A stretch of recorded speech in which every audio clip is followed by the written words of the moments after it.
The funeral home's air conditioning hummed softly as I watched my sister Rebecca swagger through the door, 15 years too late to say goodbye to our parents. She looked exactly as I remembered. Expensive clothes, perfect makeup, and that air of entitlement that had always defined her. "Hello, little brother," she said, dropping her designer bag onto a chair. "Miss me? My name is Michael Bennett, and at 35, I just lost both my parents in a car accident. I'd spent the last decade caring for them as my father battled Parkinson's and my mother fought cancer." Rebecca, meanwhile, hadn't bothered to call once since she stormed out at 20, declaring our family too boring for her ambitions. "What are you doing here, Rebecca?" I asked, straightening my father's photo on the memorial display. She pulled out a thick envelope, tapping it against her palm. "Family obligation, and to claim what's rightfully mine." I felt the familiar tension headache building. "They're dead, Becca. If you came for forgiveness, you're too late." "Forgiveness?" She laughed, the sound jarring in the quiet room. "I came for my inheritance, half of everything. The house, the investments, Dad's company. It's all spelled out here." She thrust the papers at me. Legal documents claiming her right to 50% of our parents' estate as their firstborn child. My hands clenched involuntarily, crinkling the edges. "You abandoned them," I said quietly. "For 15 years, while I took care of them, managed Dad's company, handled everything. You were off living your life without a backward glance." Rebecca shrugged, examining her manicure. "And I'm sure you did a wonderful job playing the devoted son. But the law is the law. I'm entitled to my share." The worst part was, she might be right. Without a will specifically disinheriting her, Rebecca had a legal claim as their daughter. But there was something she didn't know, something our parents had left in their bedroom safe. "The reading of the will is tomorrow," I said, keeping my voice steady. "We'll discuss this then." "Oh, we'll do more than discuss it," she smirked. "I've already spoken to the other board members at Bennett Manufacturing. They're quite interested in my ideas for modernizing the company." Of course she had. Rebecca had always been good at manipulation, at telling people exactly what they wanted to hear. She'd probably promised them increased profits and aggressive expansion, everything our father had resisted in favor of steady, sustainable growth. "Still the same Becca," I said, shaking my head. "Always thinking you know better than everyone else." Her eyes narrowed. "And you're still the same pathetic little brother, clinging to Mom and Dad's outdated ways. Face it, Michael, you needed me. The company needed me. I just have the courage to go out and become something more." The arrival of other mourners prevented me from responding. I watched as Rebecca worked the room, playing the part of the grieving daughter perfectly. The tears, the sad smiles, the gentle touches on arms as people offered condolences. She was putting on quite a show. Later that evening, after everyone had left, I drove to our parents' house. The place felt empty now, echoing with memories. I made my way upstairs to their bedroom, where the safe sat hidden behind a painting. Dad had given me the combination just weeks before the accident. "There's something in there," he'd said, his hands shaking from the Parkinson's. "Something you'll need if Rebecca ever comes back." The safe opened with a soft click. Inside lay the usual documents, property deeds, insurance policies, stock certificates, but beneath them was a USB drive and a sealed envelope with my name on it. I recognized Dad's handwriting, shakier than it used to be but still distinct. The letter was dated just 3 months ago. "Dear Michael, if you're reading this, your mother and I are gone, and Rebecca has likely returned to claim her share. We knew she would. Money was always what mattered most to her. What she doesn't know is that we've been recording everything since she left. Every conversation where she refused to help with medical bills. Every email where she ignored our pleas to visit. And most importantly, the real reason she abandoned us. The USB drive contains security footage from my office the night before she left. Watch it. You'll understand why we changed our will. Love, Dad." My hands trembled as I plugged the drive into my laptop. The video was grainy but clear enough. It showed Rebecca in Dad's office late at night, transferring money from the company accounts. Not just a small amount, millions. The timestamp matched perfectly with her sudden departure 15 years ago. She hadn't left because we were too boring. She'd left because she'd stolen enough to start her new life, thinking the transfers were untraceable. But Dad had known. He kept the evidence all these years, waiting for the day she'd try to come back and take more. I checked the other documents in the safe. The will was there, properly notarized and updated 6 months ago. It left everything to me, with a specific clause disinheriting Rebecca due to her documented theft and abandonment. There was more. Bank records showing the transfers, emails Rebecca had thought were deleted, even recordings of phone conversations where she'd brazenly admitted taking the money, thinking the statute of limitations had expired. My phone buzzed. A message from Rebecca. Talk to the board. They're very excited about my vision for the company. Hope you're ready for some changes, little brother. I smiled, thinking of the evidence in my hands. Rebecca had always been good at playing games. But this time, she was playing against opponents who'd have 15 years to prepare. The next morning, I arrived early at the lawyer's office for the reading of the will. Philip Chen, our family's attorney for 30 years, greeted me with a knowing look. Rebecca's already here, he said quietly, and she brought her own lawyer. Sure enough, Rebecca sat in the conference room with a sharp-suited attorney who looked fresh out of law school. She changed from yesterday's funeral attire into what I recognized as her business warrior outfit.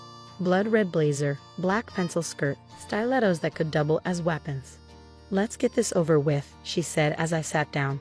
I have a board meeting at 11. Philip cleared his throat, adjusting his glasses. Very well. Before we begin, there are some materials that need to be reviewed. He connected a laptop to the room's projector. Rebecca's smirk faltered slightly when a security footage began playing. What is this? Her lawyer demanded. Evidence, Philip replied calmly, of approximately $3.2 million stolen from Bennett Manufacturing 15 years ago. The statute of limitations hasn't expired, by the way. The discovery of the crime restarts the clock. Rebecca's face went pale as she watched herself on screen, transferring money late that night. The timestamp was clear, the evidence undeniable. That's not. I was authorized. No, you weren't. I cut in. Dad knew everything, Becca. He kept records, emails, phone calls, bank transfers, everything. Her lawyer leaned forward, whispering urgently in her ear.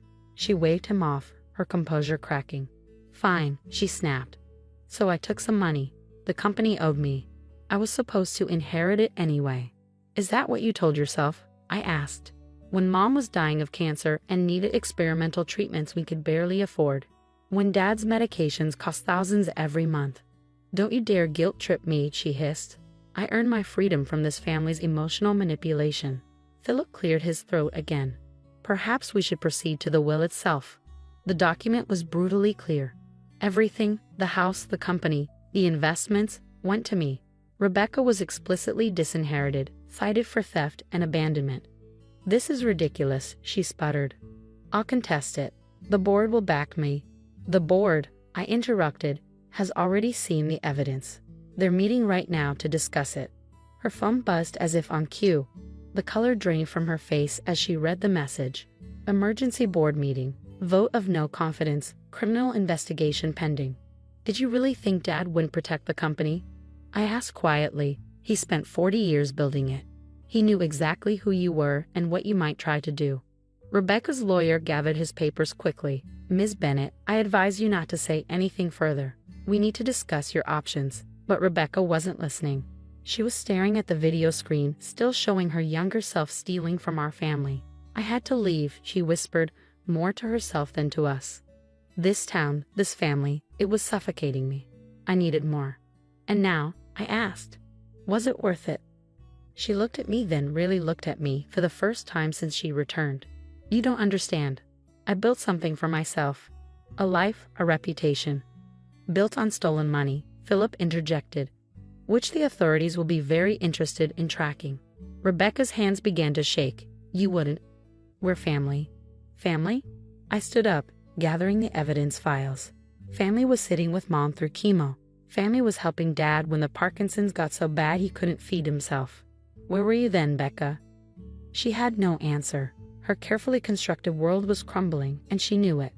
The police will be here soon, Philip said gently. I suggest you use this time to consider your options. The police arrived within the hour.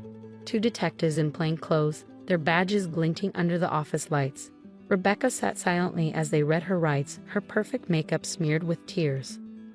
You can still fix this, I told her as they prepared to take her in. Pay back what you stole.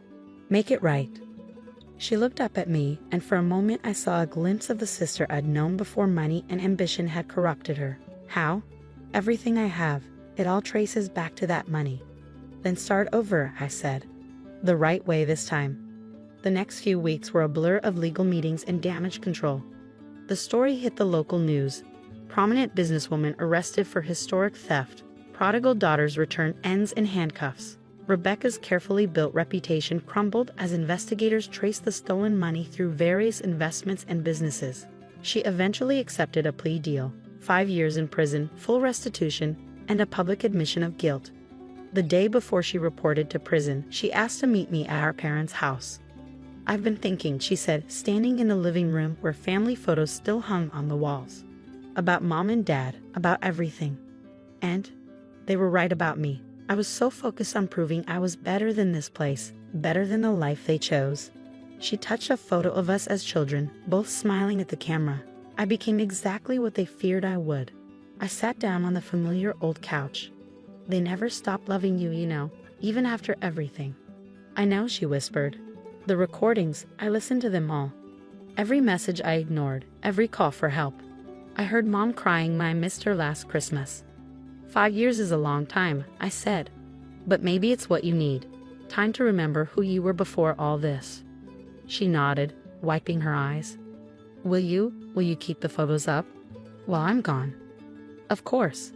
Family is family, Becca, even when they lose their way. After she left for prison, I found a letter she'd left in Dad's old study. Dear Michael, I don't expect forgiveness. I don't even know if I deserve it. But these past weeks, watching you handle everything with the grace and strength I never had, I finally understand what Dad always saw in you.